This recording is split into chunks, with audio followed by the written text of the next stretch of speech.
السلام عليكم ورحمة الله وبركاته. السلام عليكم ورحمة الله وبركاته. بسم الله والحمد لله والصلاة والسلام على رسول الله وعلى آله وصحبه ومن والاه وبعد. قال الله تبارك وتعالى: شهر رمضان الذي أنزل فيه القرآن هدى للناس وبينات من الهدى والفرقان. وقال عليه الصلاة والسلام: من صام رمضان إيمانا واحتسابا غفر له ما تقدم من ذنبه. عزیز ساتھیوں، بزرگوں، بچوں، ماشاء اللہ تبارک اللہ، آپ نے ابھی ایک تقریر سنی، اس میں رمضان کے استقبال کو لے کر بہت ساری اہم اور پرمغز باتیں آپ کے سامنے پیش کی گئی. چونکہ آپ 40-45 منٹ سے سن رہے تھے تو میں نے آپ کو چیک کیا، پہلا ایک سلام کر آپ نے اس سن ہونے کی وجہ سے جواب نہیں دی، تو میں نے آپ کو دوبارہ سلام کیا یہ چیک کرنے کے لیے کہ آپ بیدار ہیں یا نہیں. ماشاءاللہ آپ لوگ بیدار ہیں، اور یہی بیداری ہمیں رمضان میں چاہیے. ہمیں یہی بیداری رمضان میں چاہیے. ہوتا یہ ہے کہ لوگ رمضان میں سوتے زیادہ ہیں اور رمضان میں کم محنت کرتے ہیں، اور ایک کام جو رمضان میں سب سے زیادہ کرتے ہیں، ایک کام جو رمضان میں سب سے زیادہ کرتے ہیں، وہ کام شروع ہوتا ہے افطار کے ساتھ. وہ کام شروع ہوتا ہے افطار کے ساتھ. ماشاء اللہ تبارک اللہ، جیسے ہی مؤذن اذان دیتے ہیں تو یہ صاحب شروع ہو جاتے ہیں. اب یہ جو شروع ہوا سلسلہ کب تک چلتا ہے؟ اس وقت تک چلتا ہے جب یہ بیٹھ کے فجر کی اذان کے انتظار میں ہوتے ہیں. تو ماشاءاللہ لگ بھگ 8-8.5 گھنٹے جو ہے نا اسی دھن میں ہوتے ہیں کہ اب یہ 8-8.5 گھنٹے کیسے پورے استعمال کریں، کیونکہ کل روزہ رکھنا ہے، بھوک و پیاس جھیلنا ہے. خاموش بیٹھے ہوتے ہیں صاحب، اچانک خیال آتا ہے کہ بھائی کل بھوکا رہنا ہے. ارے بھائی کل بھوکا رہنا ہے، بھاگتے ہیں، دوڑتے ہیں، دیکھتے ہیں کہ کیا اندر ڈاؤن لوڈ کر سکتے ہیں، کیا جو ہے فل کر سکتے ہیں، اس کے لیے بھی اقرار ہوتے ہیں. تو افطار ایک ایسی چیز ہے جسے ہم لوگ ہے نا پورے جوش و خروش کے ساتھ، پورے اہتمام کے ساتھ کرتے ہیں. مجھے ایک واقعہ یاد آیا، چونکہ بات افطار کی چل رہی ہے. تو ایک صاحب مغرب کا وقت ہو گیا، رمضان کے دن روزہ کھولنا تھا انہیں، تو وہ دیکھے کہ بھائی بالکل وقت قریب ہو گیا، تو دوڑ کے مسجد میں داخل ہوئے. یعنی سمجھیے کہ 2 منٹ باقی ہے، 1 منٹ باقی ہے. دوڑے وضو کیا، اب دیکھا کہ بھائی اب مسجد میں اتنی تاخیر سے آئیں گے تو کھٹورے تھوڑی ملیں گے، کھٹورے تو بڑھ جاتے ہیں، کھانے پینے کے سامان تو بڑھ جاتے ہیں، اس وقت میں تو کچھ نہیں ملے گا ہمیں. اب یہ انہوں نے کہا کہ بھائی ٹھیک ہے، کچھ میں خرید لیتا ہوں اور اس کے بعد میں جو ہے روزہ کھول لیتا ہوں. تو دیکھا کہ ایک صاحب ادھر اپنے سامنے جو ہے وہ کھانے پینے کے سامان رکھے ہوئے ہیں، تو ادھر بڑے کا ایک بنا ہوا ہے، کھجوروں کا کچھ بنا ہوا ہے، ملازم کا کچھ بنا ہوا نہیں، ادھر جو ہے پورے جو ہے نا چیزیں رکھی ہوئی تھی. تو یہ گئے، کہا 10 روپے لے کر، کہا کہ بھائی مجھے بڑے دے دیں کھانے. صاحب نے کہا کھڑو بھائی، میں بھی روزے دار ہوں، مجھے بھی کھانا ہے، اب کم از کم کچھ نہ کچھ 10-15 روپے کا دے دو تاکہ میں کھا لوں. انہوں نے کہا کھڑو، کیسے آدمی دیکھ سامنے ایک صاحب وہ بھی پورے کھانے سامان رکھے بیٹھے ہیں. انہوں نے کہا 10 روپے نے کہا کہ بھائی مجھے بھی کچھ دے دو. انہوں نے کہا کھڑو. بعد ایک صاحب آ کے بولے کہ بھائی آپ جہاں خریدنا چاہتے ہیں وہ دکان نہیں، وہ کھانے کے لیے بیٹھے ہوئے ہیں، وہ جو ہے دکان نہیں. آپ نے غلطی سے اسے دکان سمجھ لیا، تو چاہتے ہو خریدو، وہ دکان نہیں ہے، وہ خود کھانے کے لیے بیٹھے ہوئے. جو سامان حساب میں جڑے ہوئے ہیں یہ ان کے کھانے کے ہیں، آپ نے اسے غلطی سے دکان سمجھ لیا. تو یہ حشر ہے ہمارا، یہ حشر ہے ہمارا. جب آدمی روزہ رکھتا ہے تو حوص بڑھ جاتا ہے نا، آج افطار میں یہ کھاؤں گا، آج افطار میں وہ کھاؤں گا. اور بعض لوگوں کے خواب بھی ہے نا، دن میں سوتے ہیں تو وہ خواب میں ہاں چکن پکوڑا کھا رہے ہیں، گندگی منہ میں ڈال رہی ہے، یہی آدمی گھبرا کے اٹھتا کہتا ہے کہ اتنے سارے چیزیں اندر چلی گئی، دیکھتا ہے کہ روزے میں کہ بھائی ارے کبھی وقت نہیں آیا روزے کا، تو کھانے پینے کے اللہ اکبر ہماری امت کیا ہو رہی ہے، بہت بڑا جھنڈا لہرا رہی ہے کہ کھانے پینے میں کوئی ہمارا قریب ہی نہیں آ سکتا۔ ہاں وہ ٹیکنالوجی میں ہم سے آگے بڑھ سکتے ہیں، ہے کہ نہیں؟ ہاں وہ علم میں آگے بڑھ سکتے ہیں، فنون میں آگے بڑھ سکتے ہیں، ڈسکوریز میں، لیکن کھانے میں کے میدان میں ہم سے آگے بڑھ نہیں سکتے، کیونکہ ہم کیا ہیں، ریکارڈ ہولڈر ہیں کھانے میں۔ ہمارے عقل کی دروازے کھلتے ہیں ہمارے پیٹ سے۔ میں عام طور پر اپنی تقریروں میں کھانے کی مثال دیتا ہوں، اگر کوئی چیز دیکھتا ہوں کہ لوگ سمجھ نہیں پاتے تو کھانے کے ذریعے سے مثال دیتا ہوں۔ جیسے کبھی میں کہتا ہوں کہ بھائی فرض اور واجب میں فرق کیا ہے نا، واجب اور سنت میں فرق کیا ہے۔ میں کہوں کہ بھائی واجب آدمی کو کرنا ہی چاہیے، کرنا ہی چاہیے، چھوڑ نہیں سکتا۔ سنت یہ ہے کہ کرے گا تو ثواب ملے گا، نہیں کرے گا کوئی مسئلہ نہیں، لیکن اسے بھی کرنا چاہیے۔ ہمارے عوام منڈی پڑتا نا، تو میں کہتا ہوں کہ بھائی یہ جو ہے نا، یہ ایک بریانی کی پلیٹ جیسی ہے، اس میں مین کورس کیا ہے، بریانی ہے، اور سائڈ میں چٹنی رکھی ہوئی ہے، تو آپ دعوت میں کھائیں گے کون سا؟ واجب سمجھ گیا ہے نا؟ آپ واجب سمجھ چکے ہیں، اب تب چٹنی کب کھائیں گے، ضرورت کے تحت، ہے کہ نہیں؟ یا پھر پورا نہیں کھائیں گے، تھوڑا بہت کھائیں گے، ہے نا؟ آپ پوچھیں گے مولوی صاحب آپ نے جو میٹھا نہیں بتایا، میٹھے کا وہ نفل ہے نا؟ تو یہ عزیز ساتھیوں، میں جب بھی جو ہے باتیں کھانے کی کرتا ہوں تو لوگ ہے نا بڑے اچھے انداز سے سمجھتے ہیں۔ مجھے بعد میں سمجھ میں آیا، ایک زمانے تک میں کہتا رہا تو بعد میں سمجھ میں آیا کہ بھائی کیوں ہماری امت ہے جب بھی بات کھانے کی ہوتی ہے تو انہیں بس سن دیتی ہے، کیونکہ ہماری امت کی عقلیں کھلتی ہیں کہاں سے، پیٹ کے ذریعے سے۔ اگر آپ کسی کو کچھ دین سمجھانا ہے تو آپ بلائیے، انہیں دعوت کھلائیے، اس کے بعد وہ آپ کی بات سنیں گے۔ عجیب و غریب منظر ہے، ایک مرتبہ میں گیا تھا کہیں، تو وہاں پر اتفاقاً لوگوں نے کہا کہ بھائی آپ آئے ہیں تو افطار کا موقع ہے، تو آپ کچھ بول دیجیے افطار سے پہلے۔ لوگ افطار کرنے کے لیے بیٹھے ہوئے ہیں، ہے کہ نہیں؟ اسے کہا گیا کہ آپ چند باتیں اس موقع پر کہہ دیجیے، افطار کا موقع ہے۔ آدمی افطار کرتا ہے تو پھر وہ سارے دن کے روزہ رکھا ہوا ہے، اس کی محنت ہوئی ہے نا، بھوک و پیاس کو اس نے جھیلا ہے، دعا قبول کروانے کا موقع ہے۔ تو اس موقع پر اگر آپ چند باتیں ایمان افروز باتیں اگر آپ کہیں گے تو لوگ ہے نا دعا کریں گے، فلاں کریں گے، فلاں کریں گے۔ اور میں بھی ان کی اس بہکاوے میں آ گیا، میں بھی جو ہے اس مغالطے میں آ گیا، اور میں مائک لے کے کھڑا ہوں اور میں تقریر سنا رہا ہوں۔ میں نے پورا زور ڈال دیا، کیونکہ میرے ذہن بات یہ تھی کہ اب افطار ہے، اب دعا ان سے کروانا ہے، اندر سے دعا نکالنا ہے کہ نہیں؟ اب بحیثیت مقرر میری کوشش یہ ہے کہ اندر انہیں بیدار کروں، ایمان کی آگ ان کے اندر بھڑکاؤں۔ میں بھی پورا زور ڈال رہا ہوں، لیکن ماشاءاللہ تبارک اللہ ہماری امت اتنی مصروف ہے کہ سامنے جو رکھا ہوا ہے اس پہ فلاں چیز ہونی چاہیے، فلاں چیز ہونی چاہیے، وہ مجھے دیکھ بھی نہیں رہے، مجھے پلٹ کے دیکھ بھی نہیں رہے، پورے بیٹھے ہوئے دسترخوان لگا کے، سب کے سامنے چیزیں سجی ہوئی ہیں، جڑی ہوئی ہیں۔ ایک کوئی کہتا ہے کہ بھائی میٹھا کہاں گیا، میٹھا لاؤ جی، وہ بول رہا ہے کہ بھائی یہ کیا ہے، انہیں نہیں، مجھے نہیں ملا، اور یہ کہہ رہا ہے کہ ان کے کافی بڑی ہے، میری کافی چھوٹی، یہ کیوں ہے نا؟ اردو میں ایک صاحب کچھ لے آئے، انہیں جو ہے لوگوں نے پکڑا، وہ گر گئے ہے نا، ادھر طرف ماؤس اس طرف، ایپل اس طرف، کھانے پینے کے سامان بکھر گئے۔ میں زور لگا رہا ہوں، بول رہا ہوں کہ بھائی بعد میں سمجھ میں آیا کہ دنیا میں یہ غلطی واپس کبھی بھی نہیں کرتی۔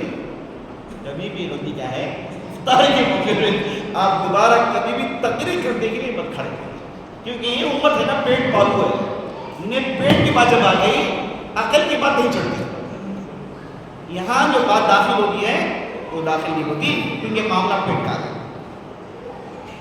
ہماری امت اتنا کھاتی ہے، اتنا کھاتی ہے، اگر یہ آپ جانا چاہتے ہیں تو رمضان میں ہمارے گھروں میں جائیے، چیک کریے، ہماری عورتیں جاتی ہیں کچن میں دوپہر کے بعد اور پکاتی ہیں، ان کی فرمائش، یہ میٹھا، وہ میٹھا، یہ کھائیے، وہ کھائیے، ہے کہ نہیں؟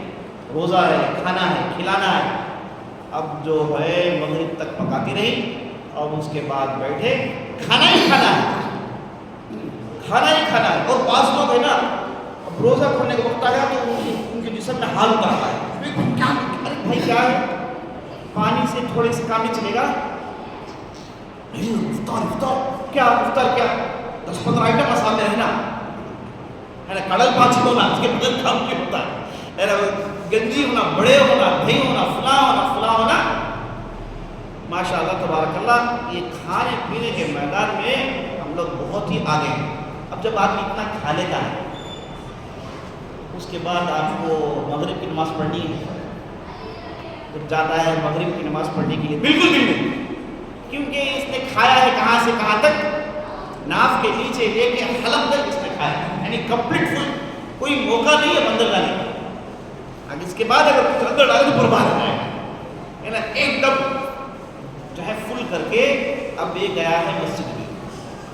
اب مسجد میں کھڑے ہو گئے، اللہ اکبر کہتے ہیں تو کہیں سیویاں کی بات آتی ہے، کہیں ہے نا فلاں کی بات آتی ہے، کوئی ڈکار لے رہا ہے، کوئی فلاں کر رہا ہے. بھائی صاحب نماز کہاں ہے؟ یہ تو پھر ایک الگ سے دسترخوان بن گیا ہے کیونکہ یہ تو یہاں تک کھایا ہوا ہے نا. اب اس کے بعد اس کے دل میں جو ہے یہ خیال ہے کہ بھائی میں روزے دار ہوں، میرا بھی حق بنتا ہے کہ نہیں. اس لیے کیا ہے، نماز کے بعد جاتا ہے پھر شروع ہو جاتا ہے، کیونکہ اسے یہ ہے نا کہ بھائی میں روزے دار ہوں، رمضان کا مہینہ برکت کا مہینہ ہے، کھانے پینے کا مہینہ، یہاں جو ڈشز ملتی ہیں اس کے بعد نہیں ملتی، یہ سوچ کے پھر گھر جاتا ہے، پھر گھر میں کھاتا ہے. اب جب مغرب کے بعد پھر کھانا شروع ہوتا ہے، یہ بچا کچا جو کچھ بھی پورا سمٹتا ہے، پورا چل دیتا ہے. تو اس کے بعد عشاء کا وقت آ گیا، عشاء کا وقت آ گیا تو اس میں جو بعض حضرات ہوتے ہیں بیٹھ کے بولتے ہیں کہ بھائی عشاء کا وقت لمبا ہے کہ نہیں. سنت کا طریقہ بھی یہ ہے کہ عشاء کی نماز تاخیر سے پڑھے ہے نا. اتنی جلدی بھی کیا ہے، تو پھر کیا کریں، آرام سے جاؤ بھائی، 8:15 بجے عشاء نہیں، ایک 9 بجے جاؤ، امام صاحب تراویح پڑھا لیں گے، 2 رکعت میں عشاء کی نیت سے داخل ہو جاؤ، ہے کہ نہیں. اور عشاء بھی ہو گیا، کیا پریشانی کیا ہے. اب کیا ہے، صاحب جاتے ہیں عشاء کی نماز پڑھتے ہیں، اور بعض ہوتے ہیں عشاء کی نماز پڑھ کے بولتے ہیں کہ بھائی تراویح پڑھنی ہے، تراویح 8 رکعت کی 20 رکعت کی. یہی لوگ ڈسکس زیادہ کرتے ہیں، جو عمل کرتا ہے زیادہ بحث نہیں کرتا، جو بے عمل ہوتا ہے اس کی ڈسکشن یہی شروع ہوتی ہے. 8 کی 20 کی کون سا سنت میں ہے، کس کی دلیل ہے، کیا کرنا. آخر میں ڈیسیجن یہ ہوا کہ تراویح سنت ہے، فیصلہ یہ ہوا کہ تراویح نفل ہے، یہ قیام اللیل ہے، پھر تراویح ہے، اسے تہجد بولے، سو کے اٹھ کے پڑھنا افضل بولے نا. تو میں پھر سو جاتا ہوں، پیٹ بھرتا ہے میرا، کیا کچھ نہیں کھایا ہوا، مجھے ریسٹ چاہیے. جب آدمی خود کھا لیتا ہے نا، اسے عبادت کرنے کے لیے دل تیار ہوتا ہی نہیں. اس لیے ہمارے یہاں بھوکا مارا گیا ہے تاکہ آپ کا دل تیار ہو.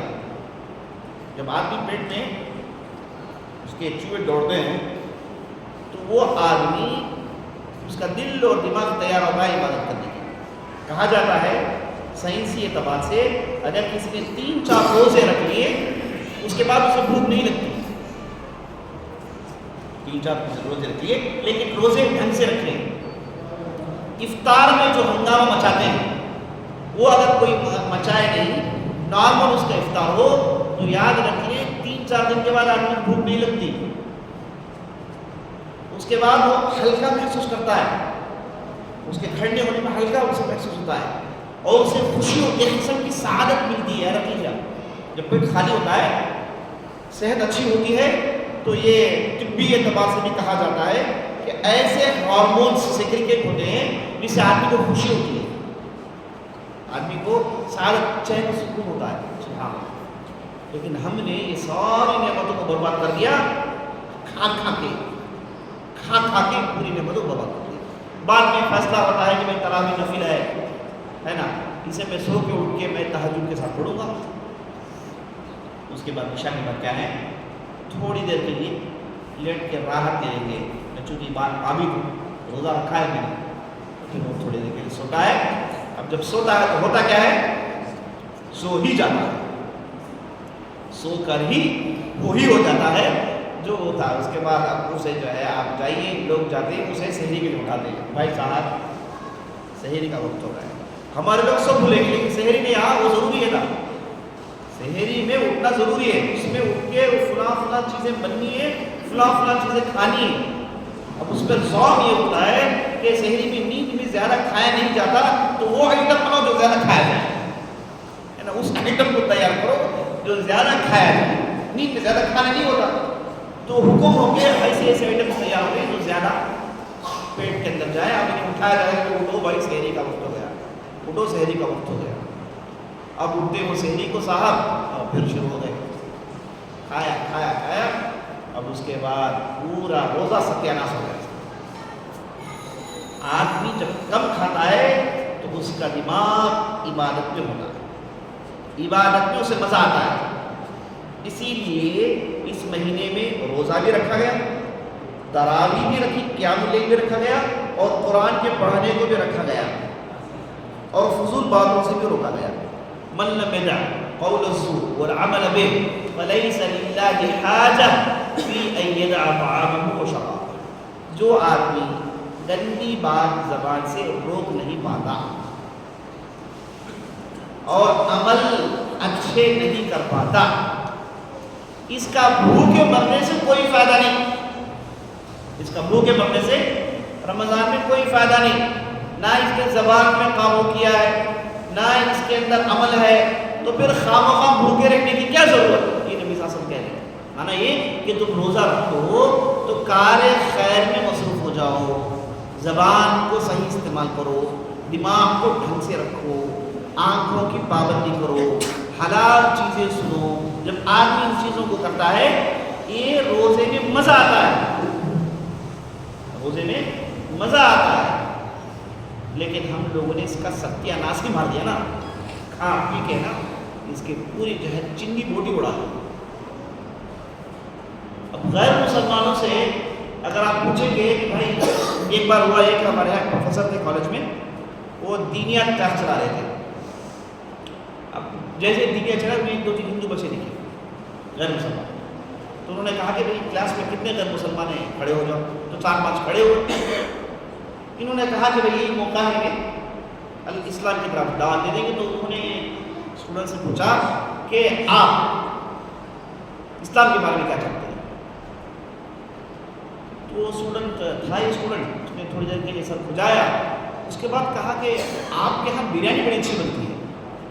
کہا کہ آپ کے یہاں بریانی بڑی اچھی بنتی ہے. ایک دوسرے نے کہا کہ آپ سال میں ایک مرتبہ پورے جمع ہو کے کچھ کرتے ہیں نا, وہ کیا ہے کچھ نماز پڑھتے ہیں سال میں ایک مرتبہ, یعنی عیدگاہ.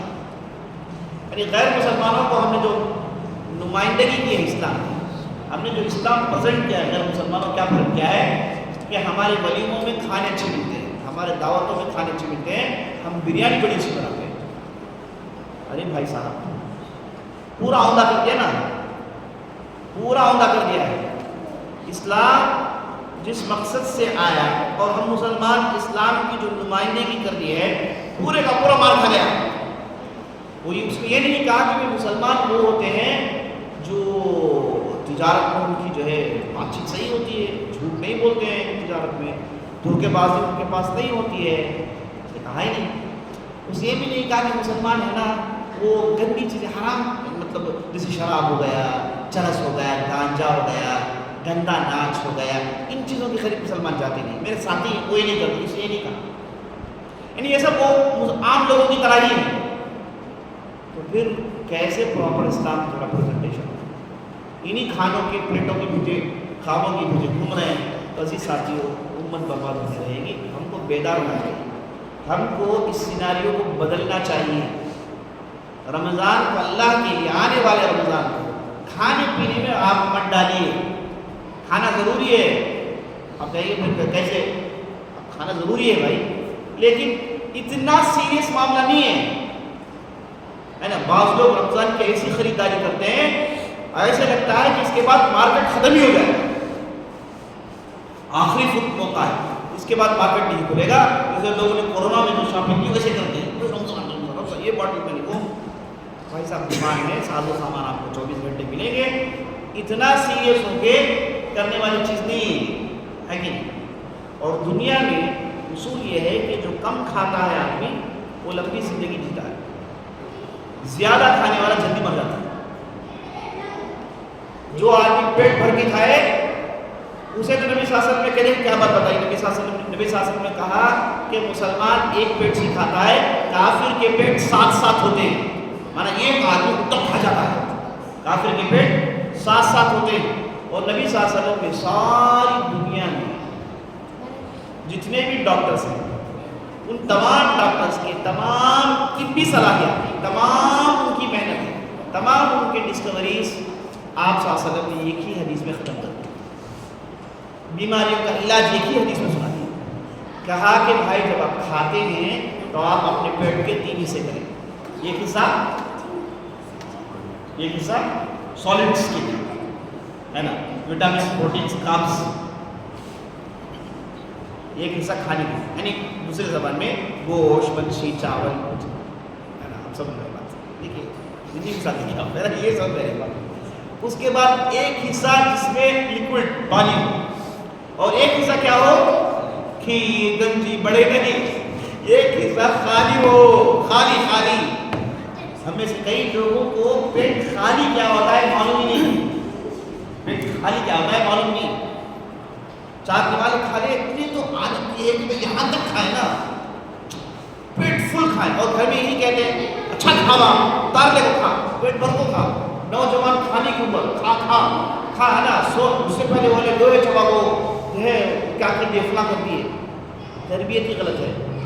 دیکھیے نبی صلی اللہ علیہ وسلم کہتے ہیں کہ پیٹ کے 3 حصے ہیں, ایک حصے میں کھانا ڈالیے, ایک حصے میں پانی ڈالیے, ایک حصہ خالی چھوڑیے. ہم نے کبھی کیا ہے؟ اگر آپ یہ کریں گے نا آپ کو کوئی بیماری چھو کر نہیں جائے گی, آپ تندرست رہیں گے. آپ صلی اللہ علیہ وسلم کی وفات کے وقت ان کے وقت 63 سال کی 64 سال کی تھی. آپ صلی اللہ علیہ وسلم کے بارے میں کہتے ہیں کہ پورے چہرے میں آپ صلی اللہ علیہ وسلم کے 1 سے لے کر 17 سفید بال تھے. اور آپ صلی اللہ علیہ وسلم کسی بھی نوجوان سے زیادہ تیز چلتے تھے, لڑائی کے میدان میں تلوار چلا سکتے تھے, گھوڑ سوار تھے, دوڑے تو جیت جاتے تھے. آپ صلی اللہ علیہ وسلم کا پیٹ بڑا نہیں تھا. آج کل ہمارا معاملہ یہ کیا ہے, ہماری اسپیڈ ہمارا پیٹ آتا ہے, ایرا لیول یہاں پہ پہنچ گیا ہے. آپ صلی اللہ علیہ وسلم کا سینہ اور پیٹ ایک تھا. زیادہ کھانا جو ہمارے دماغ میں بڑھ گیا ہے یہی مصیبت کی جڑ ہے, جس سے رمضان پامال ہو جاتا ہے. رمضان پامال ہو جاتا ہے, پورا مزاج چھچورا ہو جاتا ہے. آپ کھائیے, امیڈیٹ کھائیے, بھائی آپ کا یہ پیٹ ہے, یہ گڑو نہیں ہے نا. بعض لوگوں نے اسے اسٹارٹ کا جگہ سمجھ لیا ہے. اچھا بعض لوگوں کے ذہن میں بات ہوتی ہے کہ بھائی کل بھوکا رہنا ہے تو زیادہ کھانا ہے, اور بھوک لگے گی نا. حضرت آپ چاہے جو بھی کھا لیجیے, صبح ہونے تک پورا ہضم ہو گیا, اس کے بعد آپ کا پیٹ خالی ہے وہی ہونے والا ہے. زیادہ کھائیں گے تو زیادہ کھانے کی شہوت ہوگی. کریونگ جو ہوتا ہے نا, آدمی جب کھاتا ہے تو زیادہ ہوتا ہے کھانا ہے. یہاں تک کہتے ہیں کہ اگر کوئی چیز آپ دیکھ کر آپ کی زبان سے وہ چیز پانی ٹپکتا ہے تو مت کھائیے.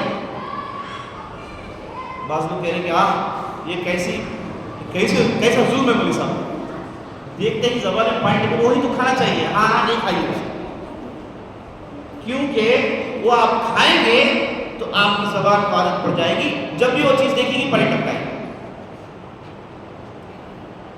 کریونگ زیادہ ہوگا. تو میری بات کا لبے لباب یہ ہے کہ آپ کا رمضان پامال نہ ہو. آپ ٹھیک سے فجر کی نماز باجماعت پڑھیں, آپ تراویح پوری پڑھیں, ہے کہ نہیں, اور پوری نمازیں باجماعت پڑھیں, قرآن پڑھیں, ذکر و اذکار کریں, دعا کریں. یہ ساری عبادتیں کرنے کے لیے آپ کو کیا چاہیے؟ صحت چاہیے. اس کے لیے اچھا کھانا چاہیے. اس کے لیے آپ کو اس عبادت میں مزہ آنا چاہیے.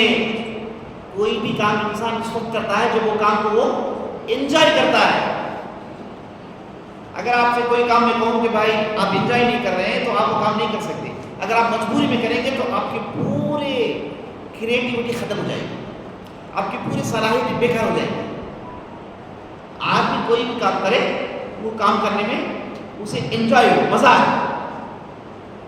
میں آپ سے گزارش کروں گا کہ آپ کے کئی رمضان گزر گئے, یہ باتیں تو آپ نے سنی ہوگی لیکن اس بار آپ یہ ذہن لے کر چلیے کہ رمضان میں مجھے مزہ آئے گا، میں بوجھ سمجھ کے نہیں کروں گا۔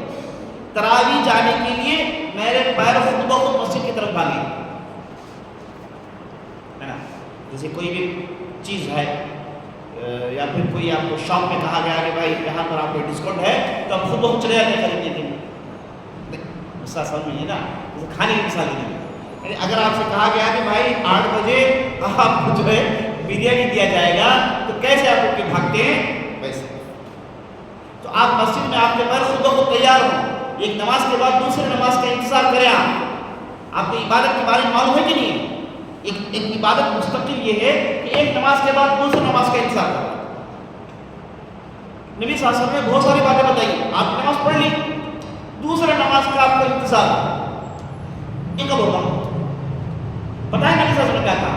ایک نماز پڑھنے کے بعد آپ دوسرے نماز کا انتظار کر رہے ہیں تو آپ صلی اللہ علیہ وسلم نے کہا ذالکم الرباط، ذالکم الرباط۔ رباط کہتے ہیں وہ عمل جو مجاہدین اسلامی حدود میں دیتے ہیں، اسلامی جو باؤنڈریز ہوتے ہیں وہاں پر جو مجاہد ہوتا ہے وہ ہمیشہ کھڑا ہوتا ہے تاکہ دشمنوں کا حملہ نہ ہو، دشمنوں کا حملہ نہ ہو، اور دشمن اگر حملہ کرے تو روکنے کے لیے چاقو چوبند تیار ہو۔ اسے کہتے ہیں مرابط، اسی کو کہتے ہیں رباط۔ اور نبی صلی اللہ علیہ وسلم کہتے ہیں اگر کسی کے دل میں یہ کیفیت ہو کہ نماز پڑھنے کے بعد دوسرے نماز پڑھنے کے لیے وہ بے قرار ہے تو یہ رباط کا عمل ہے، یہ رباط کا عمل ہے۔ یہ کب ہوگا آپ کے پاس، ہے نا، کب آپ کو نماز میں مزہ آئے گا؟ ایک صحابی تھے جن کا نام تھا عباد، ہے نا، یہ وہ صحابی تھے جنہیں نبی صلی اللہ علیہ وسلم نے کسی لڑائی میں پہرا دینے کے لیے ذمہ داری دی۔ وہ اور عباد دونوں کو عباد بن مالک غالباً، وہ اور عمار بن یاسر دونوں کو نبی صلی اللہ علیہ وسلم نے کہا کہ بھائی آپ ہمارا پڑاؤ جو رکھا ہے آپ لوگ ہماری حراست کریے، ہمیں پہرا دیجیے رات بھر۔ تو اب دونوں نے پہرا دینا ہے اور ہمارا وہ کیا کہتے چلو ابھی کہیں باتیں کریں گے، ہے نا، یہ بات کرو، ہے نا، بیوی کیا کری، بیوی کا ظلم کیا، ہے نا، سسرال میں حصہ نہیں دیے، اس کے لیے میں جو ہے فلاں ہے، پرانے کھنتے کہانیاں بات کے کب تک بیٹھنے کے بات کریں گے؟ 12 ساڑھے 12 تک، اچھا فجر تک نہیں، ماشاء اللہ اتنا زبردست ہے تو ماشاء اللہ 12 ساڑھے 12 تک ایک بار بات کے، اس کے بعد دونوں تھکے، دونوں اس کے بعد لمبے ہو گئے، پہرا دینا، حراست دینا سب گیا کام سے۔ اب یہ دو صحابی نے کیا کہا، ایک نے کہا کہ بھائی عمار بن یاسر نے عباد سے کہا کہ دیکھو آپ رات کے پہلے حصے میں عبادت کرنا چاہتے ہیں یا پھر رات کے بعد کے حصے میں؟ یہ سوال اگر ہم میں سے کوئی پوچھ لے تو کوئی کیا دماغ ٹھکانے ہے، رمضان ہے رات بھر چلنے کا کیا بھی بات کرتے، یہ ہمارا طریقہ وہ صحابہ تھا۔ کہا کہ بھائی آپ عبادت رات کے پہلے حصے میں کرنا چاہیں گے یا پھر رات کے بعد کے حصے میں کرنا چاہیں گے؟ تو عباد بن مالک نے کہا کہ نہیں، بعد کے حصے میں کرنا چاہیے۔ تو عمار بن یاسر نے کہا ٹھیک ہے میں پہلے عبادت کر لیتا ہوں، آپ سوتے رہیے، میں عبادت ختم کرنے کے بعد آپ کو اٹھا دیتا ہوں، آپ عبادت کرنا، اس کے بعد میں تھوڑی دیر کے راحت کروں گا۔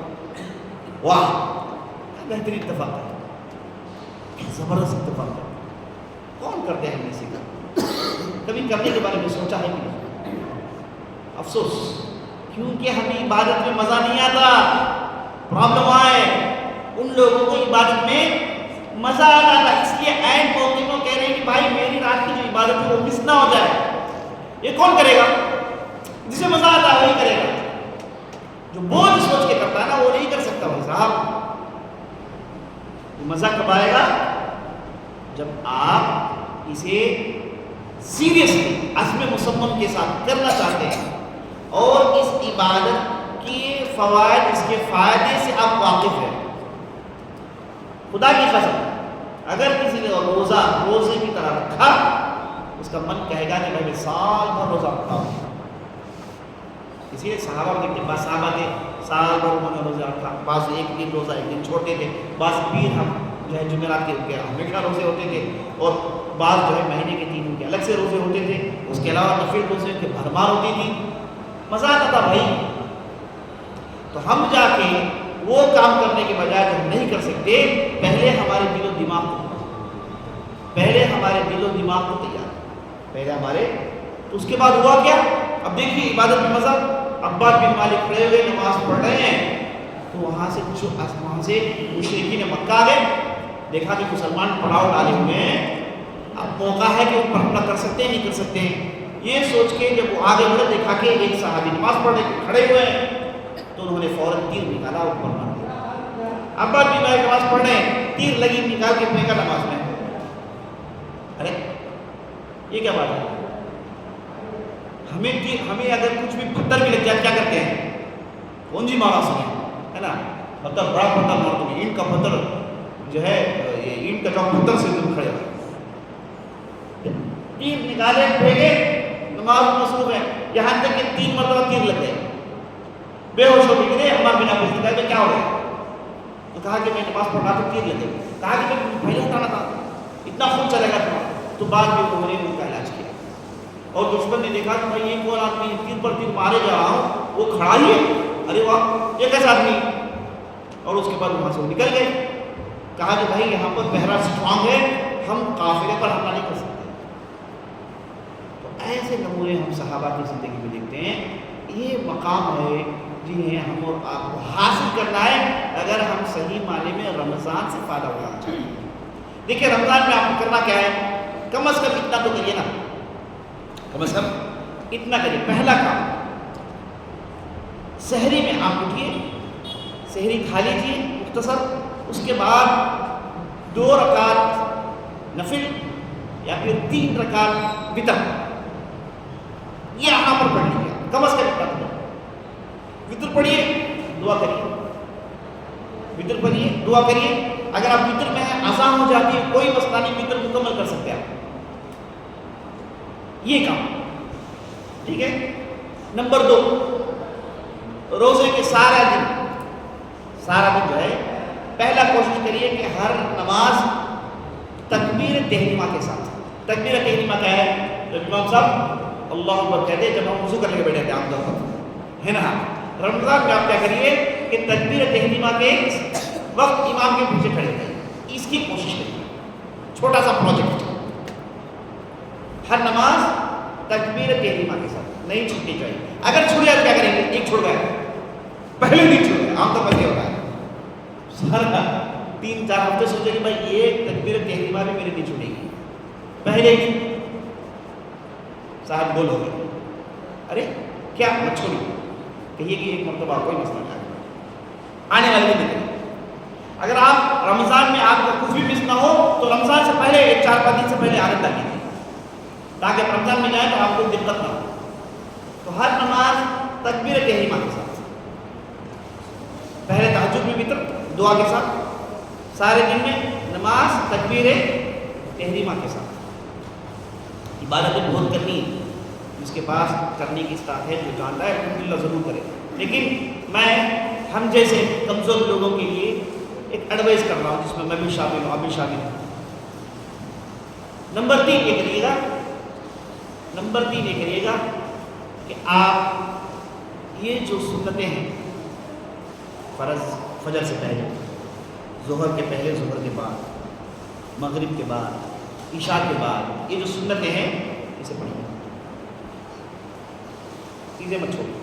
کتنی سنتیں ہیں؟ 10 سے 12، فجر سے پہلے 2، ظہر سے پہلے 2، ظہر کے بعد 2، کل ملا کے ہو گئے 65، کتنے ہوئے؟ 6۔ اس کے بعد مغرب کے بعد 2، یہ ہو گئے آپ کے 8، عشاء کے بعد 2، یہ ہو گئے، بعض روایتوں میں 10 آیا ہے اور بعض میں 12۔ جو لوگ 12 کہتے ہیں وہ ظہر سے پہلے 4 پڑھتے ہیں، دقت نہیں، کوئی مسئلہ نہیں۔ تو آپ ان 12 اسے کہتے ہیں سنن رواتب، ٹھیک ہے، اسے، اور اس کے بعد افطار کے موقع پر دعا کر لیجیے گا، تراویح پڑھ لیجیے، تراویح مت چھوڑی، تراویح پڑھ لیجیے، اور اس کے بعد قرآن جو آپ سے پڑھ رہا ہے پڑھیے، بس اتنا اگر آپ کر لیتے ہیں بہت بڑی بات ہے۔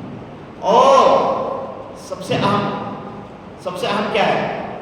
سب سے اہم سب سے اہم یہ ہے کہ رمضان کے بعد بھی اسے جاری رکھیے گا، ورنہ رمضان میں کیا مانا؟ رمضان آیا جوش تو اچھلے، رمضان گیا سب کچھ چلا گیا، فائدہ نہیں صاحب، فائدہ نہیں۔ یہ جو مختصر آپ نے جو کیا، رمضان کے بعد بھی اسے کنٹینیو کرنے کی کوشش کریے۔ یہ چند باتیں تھیں، اس میں ہم آپ کر سکتے ہیں، کوئی دقت کی بات نہیں، سب کر سکتے ہیں، کوئی مشکل کی بات نہیں۔ اور رمضان مضبوط، تر و تازہ، چاق و چوبند، پھرتی کے ساتھ تیز و تردار رہنے کا مہینہ ہے۔ اسے آپ کھا کے سو کے پھر کھا کے پھر سو کے پھر سو کے پھر کھا کے، اس میں آپ اللہ کے لیے رمضان ضائع مت کریے۔ ہاں، سونے کو سہاگا ہوگا جب آپ ایسے کار خیر جہاں چلتے ہیں، جیسی مسجدیں چلتی ہیں جہاں پر روزداروں کو روزہ کھلوایا جاتا ہے اور دوسرے کار خیر ہے، اس میں حصہ لیجیے۔